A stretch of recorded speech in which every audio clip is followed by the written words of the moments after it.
मोहम्मद अज़ीज़ सिद्दीक अपने special programme के साथ हाजिर खिदमत है। 25 जुलाई 2025 और जुमे का दिन है। आज बहुत सी मुख्तलिफ टीवी चैनलों में आप मुझे देख रहे होंगे और रिकॉर्डिंग हुई हैं, कुछ लाइव चले हैं, काफ़ी प्रोग्राम थी और मैंने आज खुल के बातें की हैं। सारी प्रोग्राम ज़रूर सुनिएगा मेरे। आज एक न्यूज़ पे था, फिर PTV में डॉक्टर मारिया के साथ था, डॉक्टर दानिश के साथ 92 पे, फिर नसरुल्लाह मलिक के साथ न्यूज़ में बहुत से खुल के बातें मैंने की, देखिएगा ज़रूर। अदालतों में इंसाफ नहीं होगा, ये बातें आम सी हो रही हैं। दूर दराज इलाकों में इंसाफ के हवाई के नाम पर बताया जा रहा है। 2/3 अक्सरियत और हुकूमत परेशान क्यों है, हुकूमत कॉम्प्रोमाइज़्ड है, ये लफ्ज़ आम कहे जा रहे हैं। चीज़ जैसे याया अफरीदी का चीन से इंसाफ दरामद करने का फ़ैसला, ये मतीउल्लाह जान कहते हैं। पाकिस्तान की डिस्ट्रिक्ट जुडिशरी से 30 जजेस चाइना में तरबियत के लिए जाएंगे। उसके अलावा अदलिया में ज़ेर इल्तवा सबसे पुराने फौजदारी मुकदमे की पहले समाअत और उनका जल्द फैसला करने का ऐलान भी किया गया। यानी कि अभी तक ये हमारी कोर्टें जो है ना, ये प्रोसेस नहीं बन सकें। जो बातें बड़ी की थी कि जनाब अदालत अपना केसों का बड़ा बैकलॉग है, इसलिए बैकलॉग की वजह से आईनी बेंच बना रहे हैं। अब आपको समझ आ जानी चाहिए कि सब सियासी बातें थी। कितने हैं आपने छुट्टियों के अंदर लगाया, क्या कुछ किया, आप बता दें। क्या आपने उसके मुताबिक कुछ किया? नहीं किया। आईनी बेंच इसलिए बना रहे हैं, हम ये करेंगे। क्या कर लिया आपने? क्या नतीजा आपके सामने आया है? निज़ाम अदल की नाअहली की सज़ा नए फौजदारी मुकदमात के नए साइलिन को भी तरजीही बुनियादों पर दी जाएंगी और शायद अब सियासी कारकुनों और कायदीन के मुकदमा की बारी के लिए भी इंतज़ार फरमाइए होगा। चीफ जस्टिस ने डिस्ट्रिक्ट जुडिशरी के बहादुर और ईमानदार अफसरान को यकीन दिलाया कि उनका चीफ जस्टिस उनके साथ डट कर खड़ा है। अच्छा, वाकई कौन मानेगा ये बात, या कौन मान रहा है ये बात? क्या यानी इस पर तो आप खुल के बातें हो रही हैं। तमाम इस्लामाबाद हाईकोर्ट के 5 जजों की तहरीरी शिकायत पर किसी किस्म की कार्रवाई बारे वो कम अज़ कम खड़े हुए नज़र नहीं आए हैं। और यहाँ भी क्या, यानी किसने कह दिया है कि यहाँ अभी तक बता दें कि कितना बड़ा काम हुआ है? अदलिया वो दे सकेगी जो आवाम चाहती है? नहीं, वो इतने अरसे से सुनते आ रहे हैं। अगर इंसाफ मिलना शुरू हो जाए, सब ठीक हो जाएगा। और ये इंसाफ सिर्फ यही नहीं है अदालतों में। यहाँ पर CCD जिस तरह बनी है, जिस तरह यहाँ पर पुलिस, अगर कन्विक्शन का रेट आज कितना बेहतर कर लिया आपने, 8-10% ही है ना पुलिस का कन्विक्शन रेट। FIA, नैब या बाकी लोगों का वो बता दें क्या कन्विक्शन रेट है। चीज़ सब ये इस तरफ तवज्जो दें।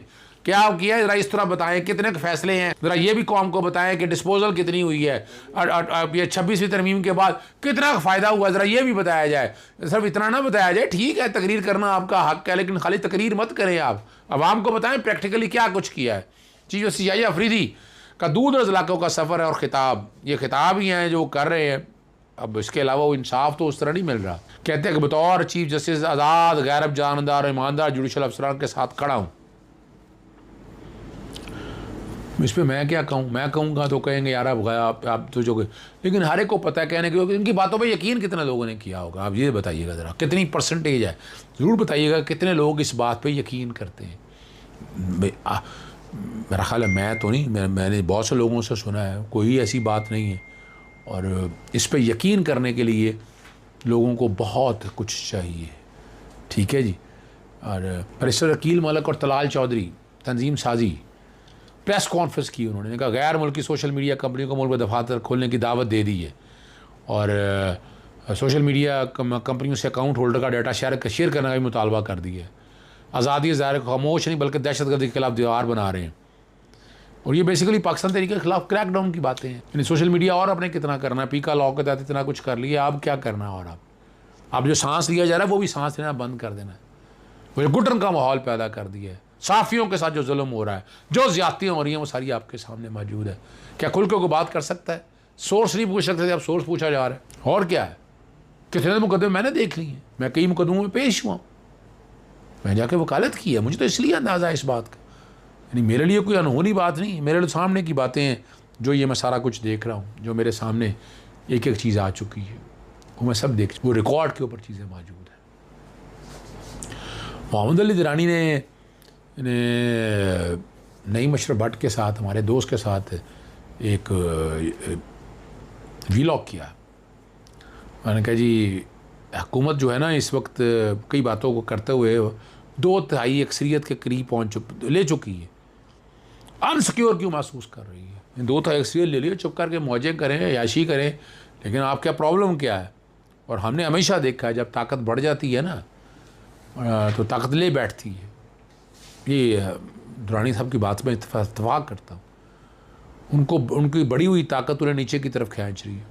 किसी सियासतदान की अवाम में मकबूलियत ना होना ऐसे है जैसे बेरूह के बगैर जिस्म। सियासी मुद्दे को कितने दिन कंधे और पर उठा सकेंगे, है ना जी। हुकूमत को इस वक्त चैलेंज अपने आप से है क्योंकि वो डिलीवर नहीं कर पा रही। मज़ेदार बात ये अवाम में उसकी मकबूलियत नहीं है, परफॉर्मेंस फ़र्क है। लोग यकीन ही नहीं करते इसकी बात पे। बिजली कहाँ चलेगी, पेट्रोल कहाँ चला गया, गैस कहाँ चलेगी, यानी लोग। और इस वक्त जो बिजली के बिलों के साथ जुल्म हो रहा है ना, वो बाकायदा वो आप जिक्र ही नहीं कर रहे। यानी बिजली के बिलों में मीटर की तस्वीरें नहीं लगी हुई। यानी कौन पूछेगा उनको इस वक्त? कौन जाएगा जाके मीटर रीडिंग जाके बताएगा कि मीटर रीडिंग बहुत ज़्यादा है? कौन बताएगा उनको जाकर? यानी ये तो बड़ी हैरानकुन बात है ना कि क्या ज़्यादती हो रही है सारे इस निज़ाम के साथ, क्या जुल्म हो रहा है इस निज़ाम के साथ। जवाब कौन देगा? आम आदमी की ज़िंदगी जिन महंगाई काबू नहीं आ रही, लोग डरे हुए हैं। कारोबार में आमदन कोई नहीं लोगों को। चंद कारोबार है जो फ़ायदा हो रहा है, वो वैसे ही बढ़ रहा है, वो आगे जा रहा है, वो पीछे नहीं हट रहा। यानी ये बातें तो आम सी हो गई। कैप्टन सफदर ने नवाज शरीफ को शिकस्त देने वाले शहजादा गुश्तासब के मुतालिक इंकशाफ किया है कि राम करने की कोशिशें की गई। उसको उनसे 2 दिन मुलाकातें भी हुई कि वह नवाज शरीफ के मामले में इलेक्शन से दस्तबरदार हो जाए, लेकिन बात नहीं बनी। यहाँ से अंदाज़ा लगा लेना कि क्या कोशिश की, क्या कुछ हुआ, लेकिन उसके बावजूद हालात आपके सामने मौजूद हैं। वो रिकॉर्ड आप देख सकते हैं। खैबर पख्तूनख्वा असेंबली के अपोजिशन लीडर और नून लीग की रहनुमा डॉक्टर आबाद ने दावा किया है कि PTI को लगता है उसने 6 सेनेटर ऐवान में भिजवाए हैं, मगर ऐसा नहीं है। अब वो लफ्ज़ बड़ा वैलिडली वो कह रहे हैं उनके 4 सेनेटर ऐवान में पहुँचे हैं और वो कह रहे हैं कि मिर्ज़ा अफरीदी ने वोट PTI से लिया लेकिन वो नून लीग का। कल को वो लफ्ज़ पता नहीं अब ये कैसे कह रहे हैं, कल को कानून साजी में वोट नून लीग को देंगे। अब वो वैसे 2 था, एक तो आ चुकी है। अब इतनी परेशानी की बात मैं नहीं समझता कोई है। जाहिद किशकोरी दोस्त है हमारे और उन्होंने एक बात बड़ी सामने रखी है कि एक वफाकी वज़ीर और चेयरमैन PCB ने मुबैना तौर पर फरवरी से जून 2024 तक इस्लामाबाद के सरीना होटल में 4 माह के क़याम पर 4.1 मिलियन खर्च किए। यानी वो ये बता रहे हैं, ये सामने रख रहे हैं, और जिसके अखराजात हुकूमत ने अदा की। PSL 9 में भी अरब रुपये की करप्शन और बेज़ाब्तियाँ सामने हैं जिसमें बड़े बड़े लोग मुलव्वस हैं। कौन करेगा? यहाँ जितनी तामीरात हुई हैं, जो टेंडर हुए हैं, ये सारी कौन इंक्वायरी करेगा, कौन पूछेगा? ये सवाल बड़े अहम है ना। ये मेरे और आपके बस की बात नहीं। ताकतवर लोगों के लिए तो कोई मुश्किल नहीं, उनको पूछ ही कोई नहीं सकता। उन्होंने जो हालात वाक़यात सामने बनाया, जो थिया पाँचा किया है, सारा कुछ तो आप देख रहे हैं और सारा कुछ आपकी एक एक चीज़ आपके नॉलेज में, या तो बताएं आपके नॉलेज में नहीं, एक एक चीज़ आपके नॉलेज में, और वहीं से आप अंदाज़ा लगा सकते हैं कि असल बात क्या है और असल वाक़यात क्या है। समझने में भी आसानी रहेगी, सीखने में भी आसानी रहेगी। हमारा तो काम है आप तक चीज़ें उठाते रहें, बताते रहें, आवाज़ उठाते रहें, लेकिन लग यही रहा है कि आवाज़ बिठाने की तैयारी है।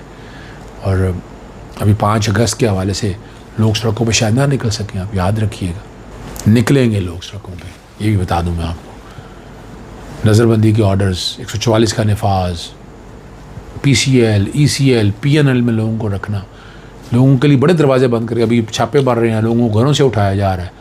और ये सारे फैसले 5 अगस्त से पहले क्यों किए जा रहे हैं, ये भी एक सवाल है। इसका जवाब तो आपको अंदाज़ा होना चाहिए, आपको पता होना चाहिए कि क्या वजह है, क्या सीखेंगे, क्या समझेंगे। अभी कोई मुश्किल बड़ी रॉकेट साइंस नहीं है, बड़ी सीधी सी बात है, बहुत सीधी सी बात है, ज़िंदगी के साथ साथ ये बात है। जितनी कहानियाँ हैं, जितनी चीज़ें सारी सामने आ रही हैं, वहाँ से नज़र है फसाइयत चल रही है, जुल्म चल रहा है, ज़्यादती चल रही है। पर इस जुल्म के ख़िलाफ़ आवाज़ उठाते रहें, बात करते रहें। आपका काम बात करना है, आगे रिज़ल्ट मेरे आपके हाथ में है। अगर आवाज़ नहीं उठाएंगे